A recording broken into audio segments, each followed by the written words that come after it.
ಓಂ ಶ್ರೀ ಗುರುಭ್ಯೋ ನಮಃ. ಎಲ್ಲರಿಗೂ ನಮಸ್ಕಾರ. ಧೃತಿ ಡಿವೋಷನಲ್ ಚಾನಲ್ಗೆ ಸ್ವಾಗತ. ನಾನು ಇವತ್ತಿನ ವಿಡಿಯೋದಲ್ಲಿ ನಿಮ್ಮ ಜೀವನದ ದಿಕ್ಕನ್ನೇ ಬದಲಾಯಿಸುವ ಶಕ್ತಿಯನ್ನು ಹೊಂದಿರುವಂತಹ 2026ರ ಹೊಸ ವರ್ಷದ ಹೊಸ್ತಿಲಲ್ಲಿ ಇದ್ದೀವಿ. ಅಂದರೆ ಒಂದು ತಿಂಗಳ ಮುಗಿತಾ ಬಂತು.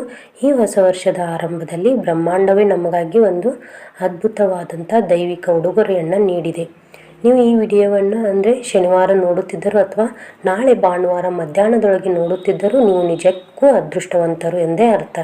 ಯಾಕಂದರೆ 2026ರ ಜನವರಿ 1ರಂದು ಭಾನುವಾರ ಸಂಭವಿಸಲಿರುವ ರವಿ ಪುಷ್ಯ ಯೋಗ ಸಾಮಾನ್ಯವಾದ ಯೋಗವಲ್ಲ. ಇದು ಕೋಟಿ ಸೂರ್ಯರ ತೇಜಸ್ಸನ್ನು ಹೊಂದಿರುವ ಬಡತನವನ್ನು ಸುಟ್ಟು ಹಾಕುವ ಮಹಾಮುಹೂರ್ತವಾಗಿದೆ. ವೀಕ್ಷಕರೇ, ಗಮನವಿಟ್ಟು ಕೇಳಿ. ಈ ಕ್ಷಣದಿಂದಲೇ ನಿಮ್ಮ ಸಿದ್ಧತೆ ಆರಂಭವಾಗಬೇಕು.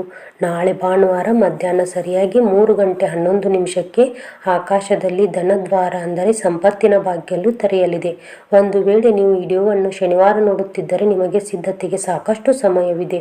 ಅಂದರೆ ನಾಳೆ ಭಾನುವಾರ ಮಧ್ಯಾಹ್ನ 11ರ ಮೊದಲು ನೋಡುತ್ತಿದ್ದರೆ ತಕ್ಷಣವೇ ಎಚ್ಚೆತ್ತುಕೊಳ್ಳಿ. ಏಕೆಂದರೆ ಇಂತಹ ಯೋಗ ವರ್ಷಕ್ಕೆ 1 ಅಥವಾ 2 ಬಾರಿ ಮಾತ್ರ ಲಭಿಸುತ್ತದೆ.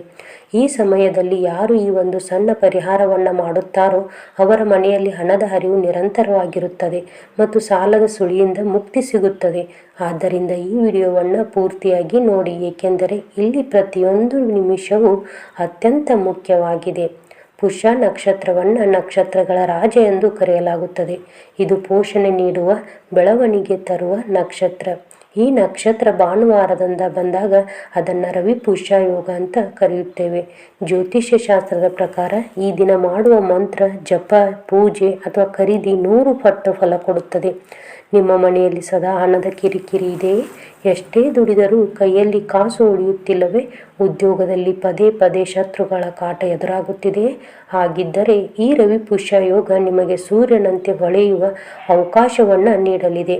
ಮೊದಲು ನೀವು ಈ ವಿಡಿಯೋಗೆ ಒಂದು ಲೈಕ್ ಕೊಡಿ. ನೀವು ಒಂದು ಲೈಕ್ ಕೊಡುವ ನಮಗೆ ಇಂಥ ಶಕ್ತಿಶಾಲಿ ಮಾಹಿತಿಯನ್ನು ಇನ್ನಷ್ಟು ಜನರಿಗೆ ತಲುಪಿಸಲು ಸ್ಫೂರ್ತಿ ನೀಡುತ್ತದೆ.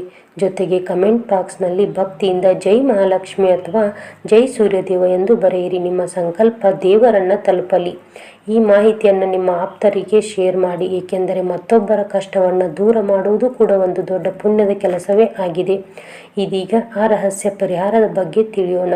ನಾಳೆ ಭಾನುವಾರ ಮಧ್ಯಾಹ್ನ 3:11 ಈ ಪವಿತ್ರ ಸಮಯ ಆರಂಭವಾಗುತ್ತದೆ. ನೀವು ಮಾಡಬೇಕಾದದ್ದು ಬಹಳ ಸರಳವಾಗಿದೆ. ಒಂದು ಸಣ್ಣ ಹಳದಿ ಬಣ್ಣದ ಬಟ್ಟೆಯನ್ನು ತೆಗೆದುಕೊಳ್ಳಿ. ಅದರ ಮೇಲೆ 1 ರೂಪಾಯಿಯ ನಾಣ್ಯ, ಒಂದು ಸಣ್ಣ ತುಂಡು ಹಸಿ ಅರಿಶಿನ ಮತ್ತು 2 ಏಲಕ್ಕಿಯನ್ನು ಇಡಿ. ಈ 3 ವಸ್ತುಗಳು ತಾಯಿ ಮಹಾಲಕ್ಷ್ಮಿಗೆ ಅತ್ಯಂತ ಪ್ರಿಯವಾದವು. ಈ ಸಮಯದಲ್ಲಿ ಮಹಾಲಕ್ಷ್ಮಿಯ ಮುಂದೆ ದೀಪ ಹಚ್ಚಿ ಆ ಹಳದಿ ಬಟ್ಟೆಯ ಮೇಲೆ ಇಟ್ಟಿರುವ ವಸ್ತುಗಳ ಮುಂದೆ ಓಂ ಶ್ರೀ ಹರಿಂಗ ಕ್ಲೀಂ ಮಹಾಲಕ್ಷ್ಮಿ ನಮಃ ಎಂಬ ಮಂತ್ರವನ್ನು 108 ಬಾರಿ ಜಪಿಸಿ. ನಂತರ ಆ ಹಳದಿ ಬಟ್ಟೆಯನ್ನು ಸಣ್ಣ ಮೂಟೆಯಂತೆ ಕಟ್ಟಿ ನಿಮ್ಮ ಮನೆಯ ತಿಜೋರಿಯಲ್ಲಿ ಅಥವಾ ಹಣ ಇಡುವ ಸ್ಥಳದಲ್ಲಿ ಇಡಿ. ಮಧ್ಯಾಹ್ನ 11ರಿಂದ ಸೂರ್ಯಾಸ್ತದವರೆಗಿನ ಸಮಯ ಅತ್ಯಂತ ಶಕ್ತಿಶಾಲಿ. ಈ ಸಮಯದಲ್ಲಿ ಮಾಡಿದ ಪರಿಹಾರದಲ್ಲಿ ಬ್ರಹ್ಮಾಂಡದ ಸಕಾರಾತ್ಮಕ ಶಕ್ತಿಯು ನೆಲೆಸುತ್ತದೆ. ಒಂದು ವೇಳೆ ನೀವು ಈ ವಿಡಿಯೋವನ್ನು ಭಾನುವಾರ ಮಧ್ಯಾಹ್ನ 11ರ ನಂತರ ನೋಡುತ್ತಿದ್ದರೂ ಚಿಂತಿಸಬೇಡಿ. ಸೂರ್ಯಾಸ್ತದವರೆಗೂ ಈ ಯೋಗ ಇರುತ್ತದೆ. ತಕ್ಷಣವನ್ನು ಈ ಪರಿಹಾರವನ್ನು ಪೂರ್ಣಗೊಳಿಸಿ.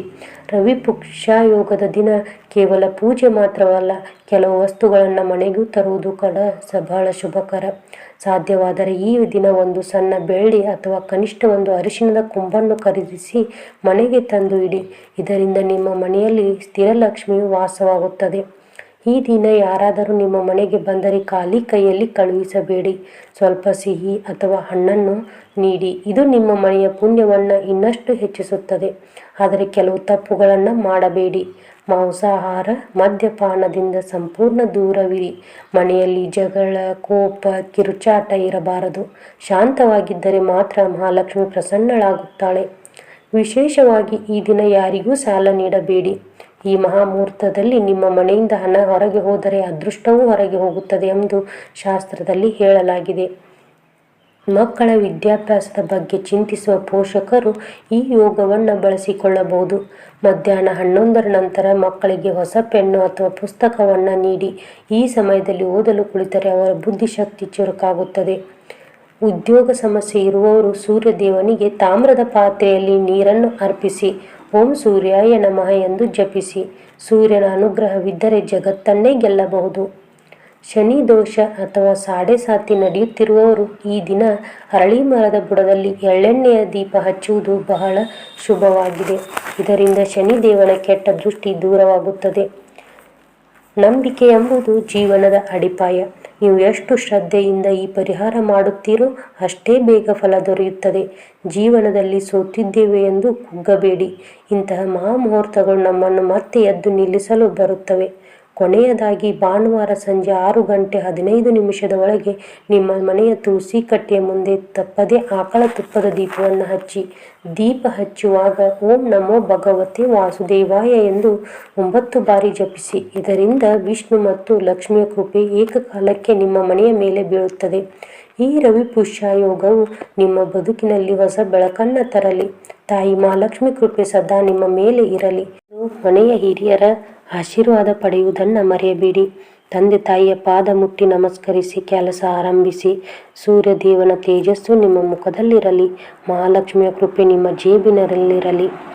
ರವಿ ಪುಷ್ಯ ಯೋಗದಲ್ಲಿ ತುಳಸಿ ಪೂಜೆ ಮಾಡುವುದರಿಂದ ನಿಮ್ಮ ಮನೆಯಲ್ಲಿರುವ ದಾರಿದ್ರ್ಯ, ನಕಾರಾತ್ಮಕ ಶಕ್ತಿ ಮತ್ತು ಸಾಲದ ಬಾಧೆಗಳು ಬೆಂಕಿಯಲ್ಲಿ ಬಿದ್ದ ಕರ್ಪೂರದಂತೆ ಕರಗಿ ಹೋಗುತ್ತವೆ. ದೀಪ ಹಚ್ಚುವಾಗ ನಿಮ್ಮ ಮನಸ್ಸಿನಲ್ಲಿ ಓಂ ನಮೋ ಭಗವತೆ ವಾಸುದೇವಾಯ ಎಂದು 9 ಬಾರಿ ಜಪಿಸಿ. ಇದರಿಂದ ವಿಷ್ಣು ಮತ್ತು ಲಕ್ಷ್ಮಿಯ ಕೃಪೆ ಏಕಕಾಲಕ್ಕೆ ನಿಮ್ಮ ಮನೆಯ ಮೇಲೆ ಬೀಳುತ್ತದೆ. ಮನೆಯಲ್ಲಿ ಶಾಂತಿ ನೆಲೆಸುತ್ತದೆ ಮತ್ತು ದಂಪತಿಗಳ ನಡುವಿನ ಕಹಿ ದೂರವಾಗಿ ಪ್ರೀತಿ ಬೆಳೆಯುತ್ತದೆ. ಜೀವನದಲ್ಲಿ ಪದೇ ಪದೇ ಸೋಲು ಅನುಭವಿಸುತ್ತಿರುವವರು ಅಥವಾ ಹತಾಶೆಗೆ ಒಳಗಾದವರು ಈ ಅದ್ಭುತ ಅವಕಾಶವನ್ನು ಯಾವ ಕಾರಣಕ್ಕೂ ಕೈಬಿಡಬೇಡಿ. ಯಾರಾದರೂ ಒಬ್ಬರ ಬದುಕು ಈ ಒಂದು ಪರಿಹಾರದಿಂದ ಹಸನಾದರೆ ಆ ಪರಮಾತ್ಮನ ಅನುಗ್ರಹ ಮತ್ತು ಆಶೀರ್ವಾದ ಸದಾ ನಿಮ್ಮ ಮತ್ತು ನಿಮ್ಮ ಮಕ್ಕಳ ಮೇಲೆ ಇರುತ್ತದೆ. ಈ ವರ್ಷದ ಮೊದಲ ದೊಡ್ಡ ಯೋಗ ಇದಾಗಿದೆ. ಆರಂಭ ಚೆನ್ನಾಗಿದ್ದರೆ ಇಡೀ ವರ್ಷ ಅದ್ಭುತವಾಗಿರುತ್ತದೆ. ಆದ್ದರಿಂದ ನಿರ್ಲಕ್ಷ್ಯ ಮಾಡದೆ ಸಿದ್ಧತೆ ಮಾಡಿಕೊಳ್ಳಿ.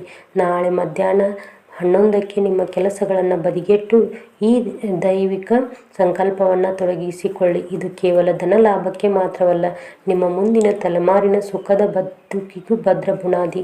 ಸರ್ವರಿಗೂ ಸುಖ, ಶಾಂತಿ, ಸಮೃದ್ಧಿ ಮತ್ತು ಉತ್ತಮ ಆರೋಗ್ಯ ಸಿಗಲಿ. ಜನವರಿ 1 ಭಾನುವಾರ ಮಧ್ಯಾಹ್ನ 3:11 ನಿಮ್ಮ ಅದೃಷ್ಟದ ಬಾಗಿಲು ತೆರೆಯುವ ಮಹಾಕ್ಷಣ. ಈ ಸಮಯವನ್ನು ನಿಮ್ಮ ಮೊಬೈಲ್ನಲ್ಲಿ ಅಲಾರಾಮ್ ಇಟ್ಟುಕೊಳ್ಳಿ. ಇಲ್ಲಿಯವರೆಗೆ ತಾಳ್ಮೆಯಿಂದ ಈ ವಿಡಿಯೋ ನೋಡಿದ್ದಕ್ಕೆ ನಿಮಗೆ ತುಂಬ ಹೃದಯದ ಧನ್ಯವಾದಗಳು. ನಾನು ಕೊಟ್ಟಿರೋ ಮಾಹಿತಿ ನಿಮಗೆ ಇಷ್ಟ ಆಗಿದೆ ಅಂತ ಅಂದ್ಕೊಂಡಿದ್ದೀನಿ. ಇಷ್ಟ ಆಗಿದ್ದರೆ ಪ್ಲೀಸ್ ಲೈಕ್ ಮಾಡಿ, ಶೇರ್ ಮಾಡಿ, ಹಾಗೆ ಕಮೆಂಟ್ ಮಾಡೋದನ್ನು ಮರಿಬೇಡಿ. ಮತ್ತೆ ಮುಂದಿನ ವಿಡಿಯೋದಲ್ಲಿ ಸಿಗ್ತೀನಿ. ಸರ್ವೇ ಜನೋ ಸುಖಿನೋ ಭವಂತು.